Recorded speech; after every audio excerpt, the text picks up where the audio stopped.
वक्फ अधिनियम संशोधन जैसे कई महत्वपूर्ण विषयों पर भी सरकार ने तेज गति से कदम आगे बढ़ाए। माननीय सदस्यगण, मेरी सरकार के 1 दशक के कार्यकाल ने विकसित भारत की यात्रा को नई ऊर्जा दी है।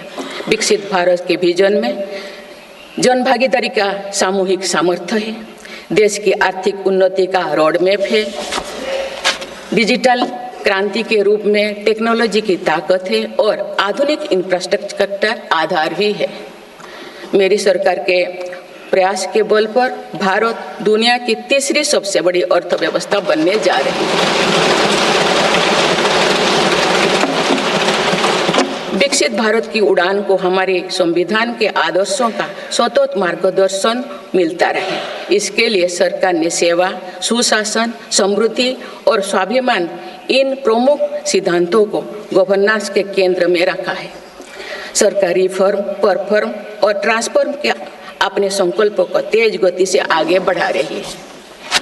मेरी सरकार का मंत्र है सबका साथ, सबका विकास, सबका विश्वास और सबका प्रयास, और इस मंत्रों का एक ही लक्ष्य है विकसित भारत का निर्माण। माननीय सदस्यगण, जब देश के विकास का लाभ अंतिम पायदान पर खड़े व्यक्ति को भी मिलने लगता है तो भी विकास सार्थक होता है। मेरी अंत्योदय की वह भावना है जिसके प्रति मेरी सरकार संकल्पित रही है। गरीब को गरिमापूर्ण जीवन मिलने से उसमें जो सशक्तिकरण का भाव पैदा होता है और गरीबी से लड़ने में उसकी मदद करता है। स्वच्छ भारत अभियान के तहत बने 12 करोड़ शौचालय, प्रधानमंत्री उज्ज्वला योजना के तहत निःशुल्क दिए गए 10 करोड़ गैस कनेक्शन, 80 करोड़ जरूरतमंदों का राशन, सौभाग्य योजना, जल जीवन मिशन जैसे अनेक योजनाओं में गरीब को ये भरोसा दिया गया है कि वे सम्मान के साथ जी सकते हैं। ऐसे ही प्रयासों की वजह से देश के 25 करोड़ लोग गरीबों को परास्त करके आज अपने जीवन में आगे बढ़ रहे हैं। इन्होंने न्यू मिडिल क्लास का एक ऐसा समूह तैयार किया है जो भारत की ग्रोथ को नई ऊर्जा से भर रहा है। माननीय सदस्यगण, भारत जैसे देश की आर्थिक उन्नति मध्यम वर्ग मिडिल क्लास की आकांक्षाओं और उनकी पूर्ति से परिभाषित होती है। मध्यम वर्ग जितने बड़े सपने देखेगा, देश उतने ही ऊंचा उड़ान भरेगा। मेरे सरकार ने मुक्त स्वर से मध्यम वर्ग के योगदान को न केवल स्वीकारा है बल्कि हर मौके पर उसे सराहा भी है। सरकारी कर्मचारी भी मिडिल क्लास के अहम प्रतिनिधि है। हाल ही में मेरी सरकार ने सरकारी कर्मचारियों के कल्याण के लिए 8वें वेतन आयोग के गठन का निर्णय लिया है। ये निर्णय आने वाले वर्षों में सरकारी कर्मचारियों के वेतन में बड़ी वृद्धि का आधार बनेगा। केंद्र सरकार के लाखों कर्मचारियों का यूनिफाइड पेंशन स्कीम के तहत 50% सुनिश्चित पेंशन देने का निर्णय भी लिया गया है, जिसका व्यापक स्वागत हुआ है। मध्यम वर्ग का अपने घर का सपना पूरा करने के लिए भी मेरी सरकार प्रतिबद्ध है। रेरा जैसे कानून बनाकर मध्यम वर्ग के सपने को सुरक्षा दी गई है। घर के लिए लोन पर सब्सिडी दी जा रही है। उड़ान योजना ने लगभग 1.5 करोड़ लोगों का हवाई जहाज में उड़ने का सपना पूरा किया गया है। जन औषधि केंद्रों में 80% रियायती दरों पर मिल रही दवाओं से देशवासियों की 30,000 करोड़ रुपये से ज़्यादा बचे हैं। हर विषय की पढ़ाई के लिए सीटों की संख्या में भी कई गुना बढ़ोतरी का बहुत लाभ मध्यम वर्ग को मिला है। राष्ट्र निर्माण में करदाता के योगदान को मेरी सरकार ने सम्मान देते हुए टैक्स से जुड़े मसलों को आसान किया है। टैक्स विवादों को कम करने के लिए फेसलेस मूल्यांकन की शुरुआत कर पारदर्शिता बढ़ाई गई है।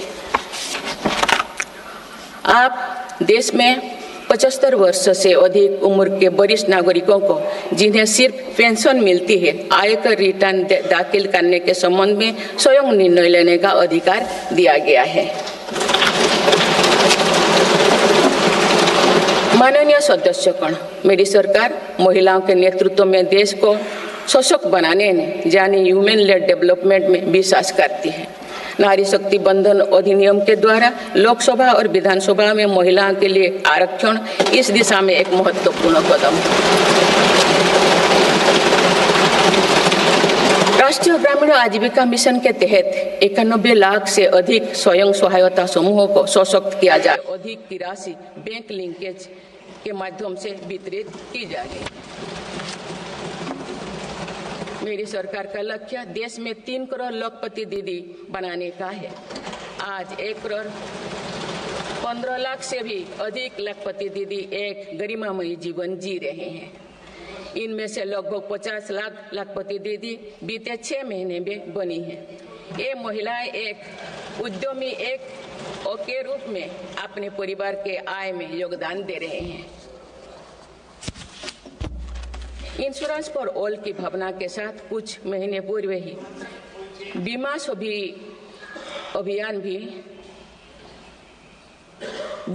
अभियान भी शुरू किया गया है। हमारे बैंकिंग और डिजी पेमेंट्स सखियां दूर दराज के इलाकों में लोगों को वित्तीय व्यवस्था से जुड़ने में महत्वपूर्ण भूमिका निभा रहे हैं। कृषि सखियां नेचुरल फार्मिंग के बढ़ावा दे रही हैं और पशु सखियां के माध्यम से हमारा पशुधन मजबूत हो रहे हैं। ड्रोन दीदी योजना महिलाओं के आर्थिक और तकनीकी सशक्तिकरण का माध्यम बने हैं।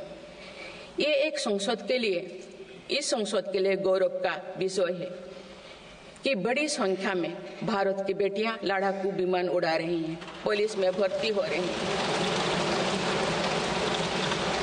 और कॉरपोरेट कंपनियों का नेतृत्व भी कर रहे हैं।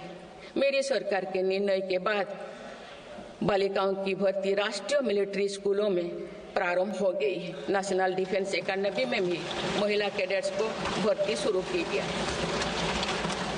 हमारी बेटियां आज ओलंपिक में मेडल लाकर देश को भी गौरवान्वित कर रही हैं।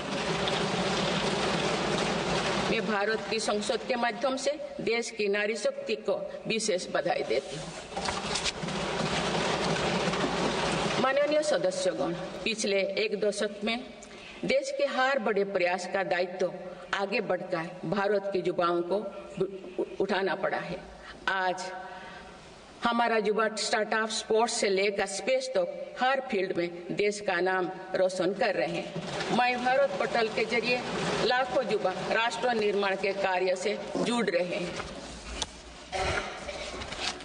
पिछले 1 दशक में मेक इन इंडिया, आत्मनिर्भर Bharat, startup India, stand up India और डिजिटल इंडिया जैसी पहल ने युवाओं को रोजगार के अनेक अवसर प्रदान किए हैं। पिछले 2 वर्षों में सरकार ने रिकॉर्ड संख्या में 10 लाख स्थायी सरकारी नौकरियां प्रदान की गई।